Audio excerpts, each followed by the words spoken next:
Vicente Muñoz. Pues así, tranquilamente, en este agitado mundo, comenzamos una mañana más la gran tertulia de la economía.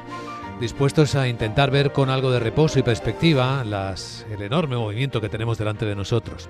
Hoy en este ejercicio saludable y no siempre fácil nos acompaña Isabel Aguilera, es consultora empresarial. ¿Cómo estás, Isabel? Buenos días. Buenos días, muy bien. Muy bien. De veranito. Veranito, calentito además en muchas zonas de España. Demasiado repentino. Un cambio muy rápido, es que ahora todo es rápido. Sí, hasta el cambio de clima, fíjate. Antonio Sanabria es investigador y profesor de Economía Internacional en la Universidad Complutense de Madrid.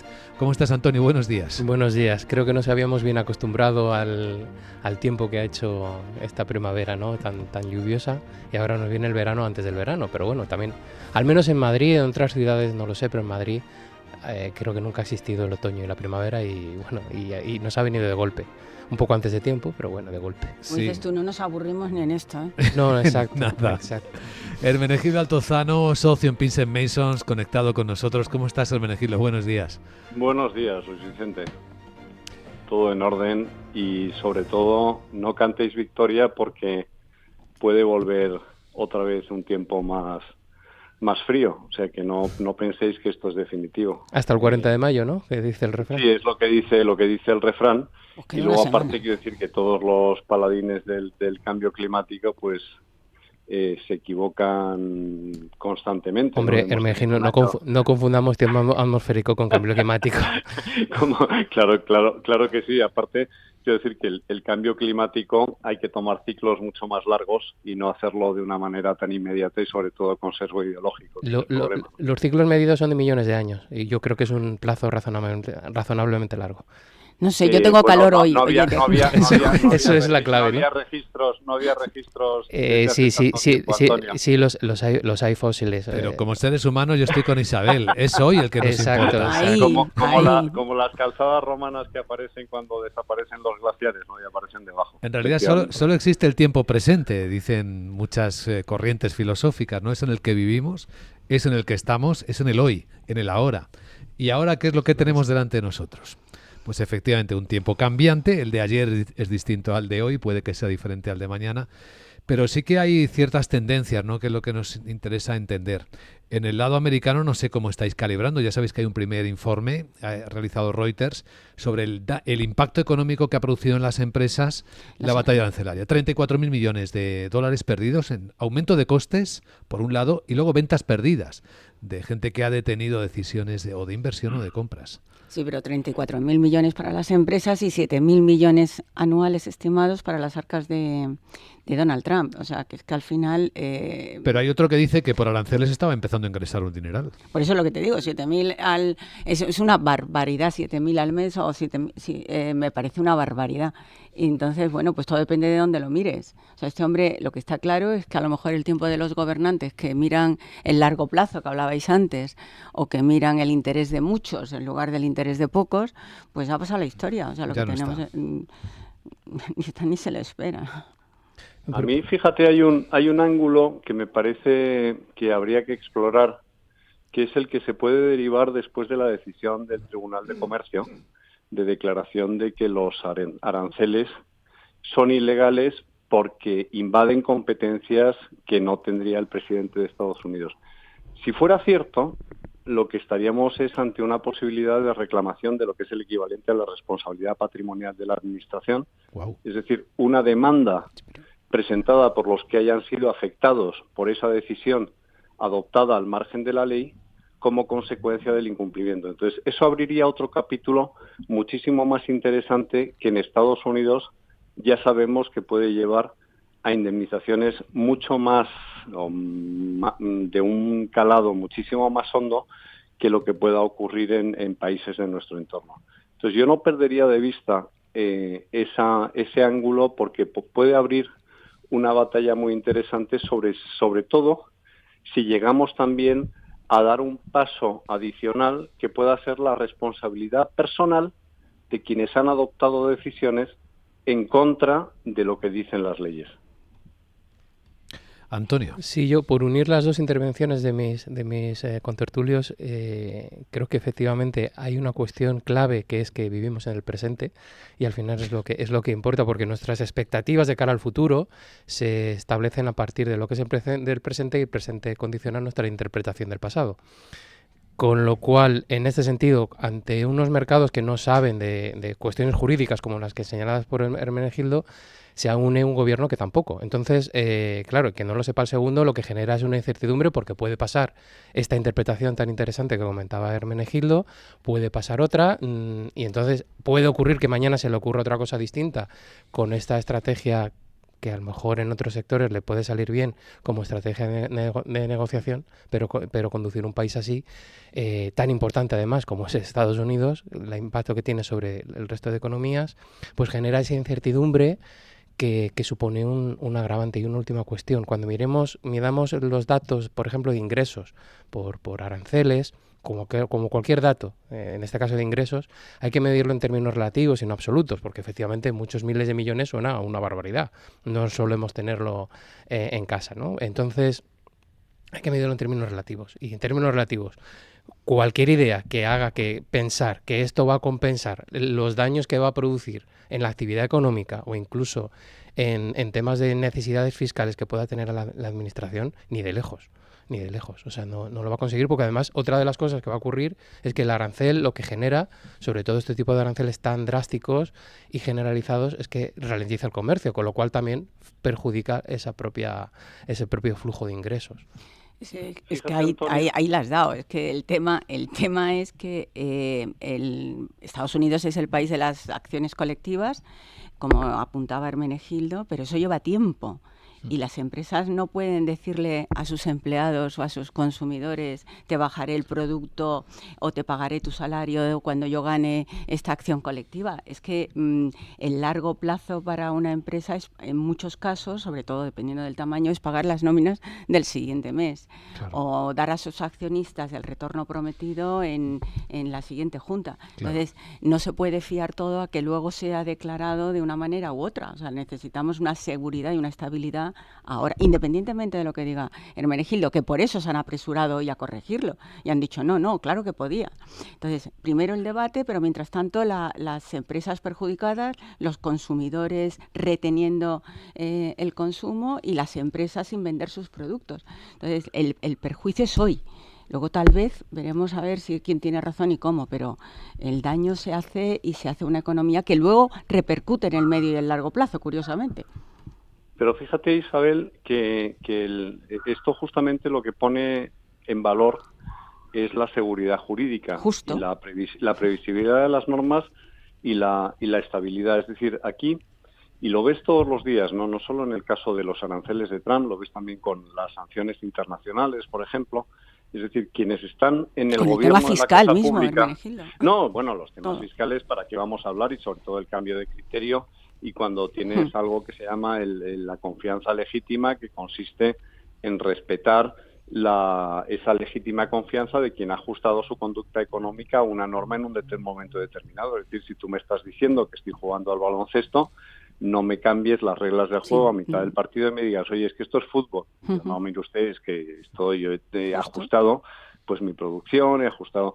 Entonces, los gobernantes, y le pasa a los de la Comisión Europea, es decir, gente que no ha tenido que levantar el cierre de una tienda a lo largo de su vida, tienen una distorsión de la realidad económica, que piensan que lo que escriben en el diario oficial de la Unión Europea, o lo que escriben en el caso de Donald Trump con las executive orders, etcétera, piensan que eso va a modificar la realidad ipso facto. Entonces te dicen: no se puede hacer negocios con Rusia. Oiga, perdone, es que yo tengo allí invertidos a lo mejor 10.000 millones de euros, tengo parte de mi producción de una fábrica en España destinada a atender las necesidades. Entonces, todo lo que usted me dice, ese desmantelamiento, como dice también con ingenuidad, yo no sé si con ingenuidad, malicia, una mezcla de las dos, o con una distorsión de la realidad completa, Donald Trump, cuando dice: tráiganse ustedes la producción a Estados Unidos. Oiga, ¿usted piensa que esto es una división aerotransportada, y que yo cojo mañana y monto en un Hércules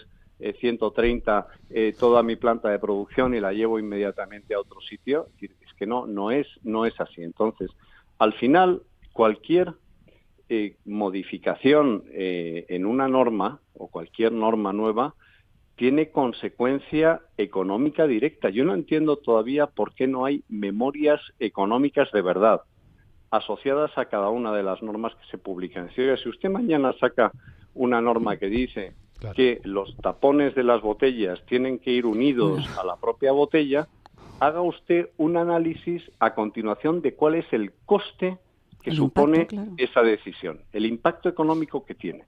Entonces, cuando haya un impacto económico asociado a cada norma, habrá muchas normas que no son más que la traslación al Boletín Oficial del Estado de ocurrencias o de aspiraciones puramente ideológicas que se considerarán de otra manera, sobre todo si se asocia una consecuencia al que toma una decisión en ese sentido. Es decir, si alguien toma una decisión, se plasma en el Boletín Oficial del Estado, tiene un impacto económico adverso, que sepa que también va a asumir las consecuencias adversas de esa decisión. Y sin irnos tan lejos, lo mismo nos pasa en España con algunas de las propuestas que tenemos sobre la mesa y que en muchos sectores no se pueden aplicar porque es que la flexibilidad va asociada al carácter del negocio. Sí, me gustaría que abordarais esa situación en España. También lo tratábamos hace un instante con el profesor Sáez Carbó. ¿Qué le está pasando a España? ¿Está cayendo en una mediocridad de la que no somos conscientes? Es decir, la ausencia de riqueza real del país, ¿a qué obedece? Y ahí esta semana tomamos como referencia la encuesta anual de estructura salarial del Instituto Nacional de Estadística. Ahí se ve como el salario medio bruto anual de España, por tomar una referencia, cuando llegó este gobierno, cuando llegó Pedro Sánchez, pero podemos tomar cualquier otra anterior, esto es el año 2018, el salario bruto anual en España era 24.000 euros. En el 2023, que es la última medida, es la de 28.000, es decir, 4.000 euros más de subida del salario medio bruto anual, es decir, una subida nominal del 16,8%. Pero si ajustamos la inflación acumulada, que ha sido el 19,1%, lo que tenemos es que el poder adquisitivo real de los salarios españoles es un 2% menos.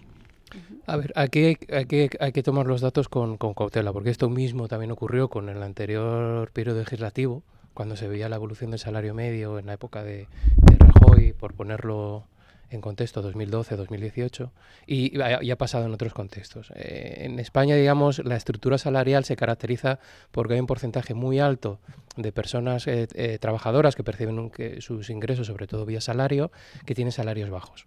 Eso lo que hace es que, y además la creación de empleo tiende a estar concentrada no únicamente, pero digamos de manera más intensa en salarios de menor cuantía. Tanto porque el salario en sí es bajo o porque tienen poca intensidad de trabajo, es decir, trabajan pocas horas, no trabajan jornada completa, para entendernos. Eso es lo que hace es que cuando se incorpora más gente con un salario más bajo, lo que hace es que la media baja. Es decir, puede ocurrir, tenemos récord de afiliación a la Seguridad Social, pero no se traduce inmediatamente de manera automática en cuantía en cuanto al tema del salario. Por tanto, lo que ocurre con el salario medio es que hay lo que se llama en economía un efecto de composición. A eso se une otro elemento que acabas de citar, que es el tema de la inflación. Evidentemente, cualquier digamos, cuestión inflacionaria va a erosionar el valor real de los ingresos nominales. Pero nos lleva al mismo sitio. España es más pobre, la gente más más irrelevante, pobre, más mediocre, ¿no? que hace unos años. Bueno, o sea, vamos hacia atrás. Bueno, y los datos de pobreza infantil son aterradores, son dramáticos. Los datos de pobreza infantil, invito en ese sentido a leer el último informe de la Fundación ISEA, que dirige Sara de la Rica.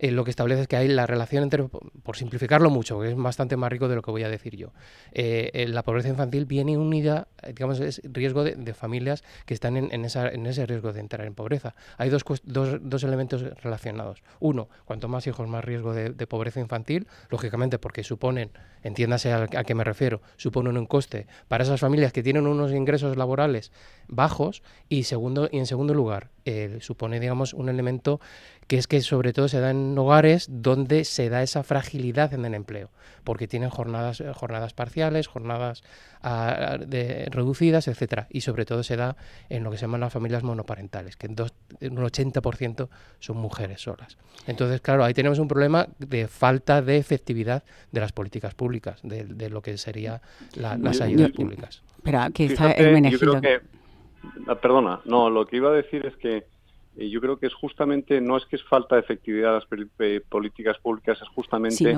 las consecuencias negativas derivadas de políticas públicas desacertadas, ¿no? Sí. Es decir, cuando tú tienes un análisis de lo que hay, de cuál ha sido la evolución, y yo recuerdo cuando estudiaba Derecho Laboral hace ya muchos años que se circuló venía el mantra desde Francia, ¿no?, de trabajar menos para trabajar todos, ¿no? Como si aquí estuviéramos en un juego de suma cero y hubiera una carta limitada. Sí, el reparto del trabajo, ¿no? El reparto del empleo. Y entonces se piense que siempre la riqueza es la misma, permanece estática, que no se crea riqueza y, por tanto, pues hay que repartir la escasez, ¿no? Entonces ese es el modelo, efectivamente, de los países de economía centralizada, planificada y dirigida, ¿no? Es lo que ha ocurrido en Venezuela.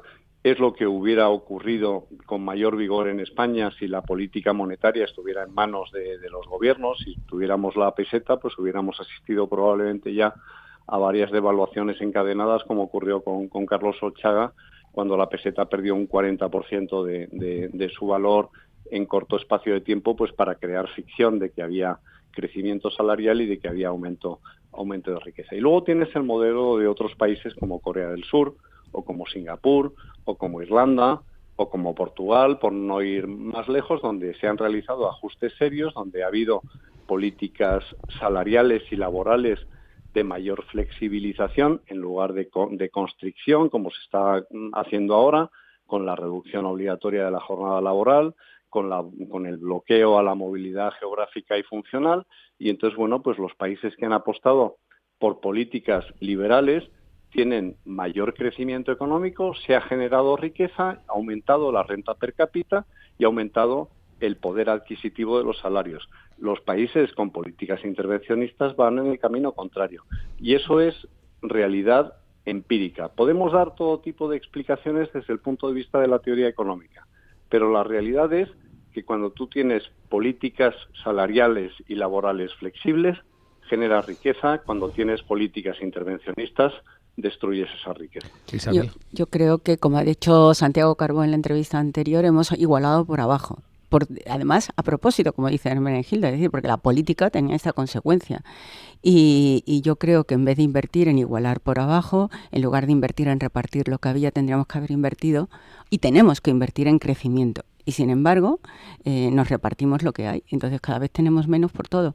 Hay una entrevista del fin de semana pasado que el profesor Fernández Villaverde lo explicaba muy bien. Villaverde, sí. Lo explicaba fantásticamente bien. Entonces explicaba por qué se produce esa disminución de sueldos con determinadas políticas, por qué se producen determinadas desigualdades, por qué la gente impide por cuestiones políticas determinados crecimientos. Yo no creo que el problema sean las familias con 7 hijos. O sea, es que el tema de la natalidad en España es 1, y pico. Es decir, si tienes 2 ya estás por encima de la media. No, yo no he dicho eso. Pero, creo que no me has entendido, no me sé. Bueno, no que las familias en riesgo de pobreza lo son porque, entre otras cosas, muchas políticas están impidiendo que haya una aspiración para crear clase media, algo tan básico como eso. Queremos y necesitamos clase media. Necesitamos que las pequeñas empresas se conviertan en grandes. Necesitamos invertir en crecimiento, no en repartir lo que hay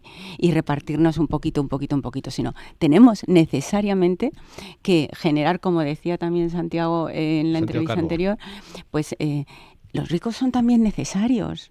Entonces tienen que invertir, tienen que generar empresa. A mí no me importa que haya 2.000 Amancio Ortegas, que generan un montón de empleo. Lo que pasa es que solo tenemos uno.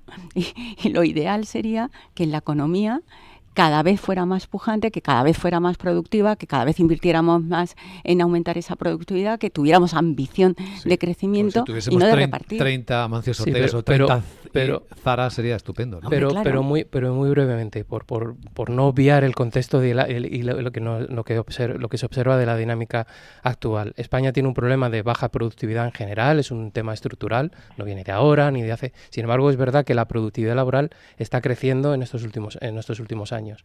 Donde hay principal problema cuando se mide lo que se llama la productividad total de los factores es sobre todo la productividad del capital. España tiene un problema, y no de ahora tampoco, y sigue teniéndolo, mientras que la productividad laboral está mejorando. No mejora de igual cuantía la productividad del capital, que se nos olvida, porque, por ejemplo, en España las empresas no invierten en formación, no invierten en formación continua, la rotación de los trabajadores es muy alta, precisamente la precariedad laboral lo que hace también es que esos trabajadores tengan una perspectiva de lo que va a ser su futuro bastante poco halagüeña, unido a temas como la vivienda, etcétera, que genera esas cuestiones. Y lo que hace es que eso también redunda en que la inversión en un ambiente además de incertidumbre por razones internas e internacionales, pues la inversión productiva en España se resiente. Y un último factor, tenemos un problema de educación financiera en este país muy serio cuando se asocia ahorro con inversión inmobiliaria. Y esto tampoco es de ahora, esto viene de hace, por lo menos desde tiempos de Franco, cuando aquello de creemos un país de propietarios y no de proletarios. O cuando nos focalizamos en sectores como es la construcción, y ni lo tempora, ahora ya nadie lo nombra, o el turismo, en el que la cualificación para realizarla no tiene que ser muy alta. Deberíamos de tenerlo un mix más repartido, claro, con otros sectores de mayor valor añadido, de mayores salarios, de mayores ambiciones de crecimiento. Totalmente de acuerdo, pero en ese sentido, y simplemente por concluir muy breve, tenemos ese problema en cuanto que la captación de ahorro en España no se traduce, por ejemplo, a inversiones en activos financieros, se vuelca fundamentalmente en activos inmobiliarios. Insisto, Antonio, no es solo ahora. La captación de ahorro está penalizada en España. Es decir, el problema que tú tienes es una fiscalidad que grava las plusvalías, consecuencia de inversión financiera, de una manera exagerada. Exagerada a la mitad de las rentas del trabajo. 30%. Bueno, es que como todos los impuestos son confiscatorios por propia naturaleza desde el minuto uno, claro, cuando tú tienes unos niveles de imposición del 50%, que sumados a los impuestos indirectos te alcanzan en algunos casos el 70%, y cuando tienes impuestos como el impuesto especial de la electricidad, que lo conviertes en hecho imponible de otro impuesto, que es el IVA, que le agrava sobre esto, pues efectivamente tenemos un serio problema. Y cuando tienes esa aversión a la inversión financiera, porque te estás cargando todos los instrumentos de inversión financiera, pues resulta que tienes otros países que te comen la tostada. ¿Qué ocurre con esto? Que el dinero va a un sitio o a otro, es decir, el dinero ni entiende de patriotismo, ni entiende, el dinero busca rentabilidad, estabilidad, seguridad. Entonces, cuando hay alguien que es capaz de ofrecerle rentabilidad, seguridad, estabilidad, pongo por ejemplo Luxemburgo, que es un país nada sospechoso de conspirar a favor de la pobreza y que está en el entorno de la Unión Europea, pues tienes los resultados que tienes. O el caso de Suiza, que está en el espacio económico europeo, que es un montón de piedras sin riquezas naturales, pero eso sí, con una perspectiva muy clara sobre cuál es el tratamiento. Sí, tienes el ejemplo de Suecia, de Dinamarca, de Alemania, que podrían ser considerados bajo tu criterio como países intervencionistas. Yo sería mucho más cauto, efectivamente, ya, pero digo por aquello de las pruebas empíricas que te has sacado de la manga hace un ratito y que sueltas ahora. Dinamarca es mucho más respetuoso con el capital privado que lo que es España. Seguramente habrá que ver cómo mides eso. Bueno, en la gran tertulia de la economía estamos llegando al final. No sé qué nos deparará más este día, si habrá alguna novedad por el lado americano. De momento ya sabéis que no, estamos esperando que haya primero un acuerdo arancelario con la Unión Europea. Parece que se está más rápidamente avanzando que con el lado de China, por resumir. Con el lado de China, lo último que hemos escuchado, no sé si escuchasteis a Scott Bessent, el secretario del Tesoro de Estados Unidos, decirle a la Fox anoche que estaba un poco parado el tema. Mirad. I would say that they are a bit stalled. I believe that we will be having more talks with them in the next few weeks, and I believe we may at some point have a call between the president and Party Chair Xi. Un poquito estancados y cree que tendrán conversaciones y que habrá que elevar a los presidentes, que tienen buena relación. Es que la gestión de los tiempos entre la forma de actuar de Trump y cómo maneja el tiempo o el tempo, los chinos, yo creo que eso es Sí. algo... Ese es un buen punto. Bueno, y no hay que obviar que en realidad la guerra comercial es con China. Todos los demás Sí. aranceles están condicionados a esa Sí, sí. estrategia de guerra comercial. Y las patadas Con nos las respecto- dan en el trasero de todos los demás también. al Con mismo respecto, Bueno, con pero respecto a no China. os olvidéis de una cosa, que es que Estados Unidos no midió bien el adversario que tenía delante. Entonces ahora están Sí. dándose cuenta de que China no era el tigre de papel, como decía Ujú. Mao en su momento, de los otros, que Estados Unidos pensaba que era. Y ahora el acrónimo que más le están aplicando a Donald Trump, ¿sabéis cuál es? TACO, ¿no? No, no sabía. No, no lo ¿No sabía. sabéis qué significa ¿Qué TACO? significa? Os invito a que lo busquéis, pero es algo así como es el inverso de MAGA, de Make Ah. America Make Great Great Again, Again. pues ahora Trump Always Chicken Out. Trump enseguida Está bien, se está acobarda bien. cuando alguien se le pone enfrente. Bueno. Y está ahí el doble juego Porque está humorístico, acostumbrado pero al vencimiento dramático en plan al de mismo bully, tiempo. ¿no? La gran tertulia de la economía hoy con Hermenegildo Altozano, con Isabel Aguilera y con Antonio Sanabria. Gracias, que tengáis un buen fin de semana. Igualmente. Muchas gracias. Buen fin de Buenos días. semana.